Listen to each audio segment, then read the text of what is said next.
NCERT के book का last chapter है। तो सबसे पहले ये चीज़ आती है कि प्रोबेबिलिटी होती क्या है। तो बेसिकली प्रोबेबिलिटी का क्या मतलब है, पॉसिबिलिटी, कि किसी काम को होने या ना होने की कितनी पॉसिबिलिटी है, कितनी पॉसिबिलिटी। अच्छा, उससे पहले हमें कुछ बातें पता होनी चाहिए प्रोबेबिलिटी के बारे में। जैसे फर्स्ट चीज, probability never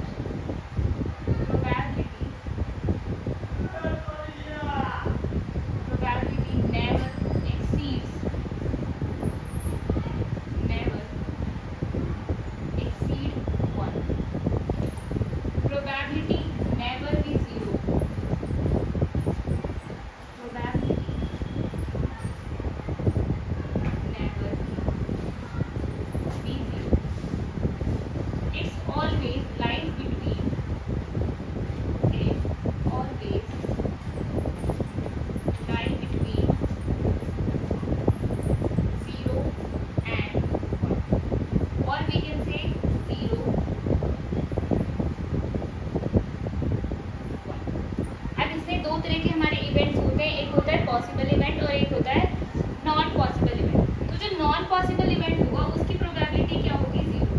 not possible event उसकी जो प्रोबेबिलिटी होगी वो भी जीरो, और जो हमारे इवेंट पॉसिबल होगा उसकी प्रोबेबिलिटी होगी वन। Possible event. अब हम स्टार्ट करते हैं हमारी प्रोबेबिलिटी। फॉर एग्जाम्पल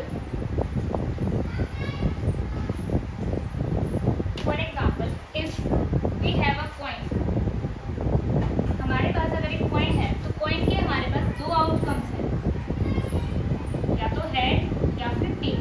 ये क्या है, हमारे आउटकम्स। तो अगर हम पूछें टोटल आउटकम्स कितने हैं, तो यहाँ पर हमारे टोटल आउटकम्स हैं टू। टोटल आउटकम्स हैं यहाँ पर हमारे टू। अब हम पूछते हैं कि प्रोबेबिलिटी ऑफ हेड, यानी कि हेड आने की कितनी प्रोबेबिलिटी है। तो हेड्स कितने हैं हमारे पास, प्रोबेबिलिटी ऑफ हेड, तो हेड कितने हैं वन, और नीचे क्या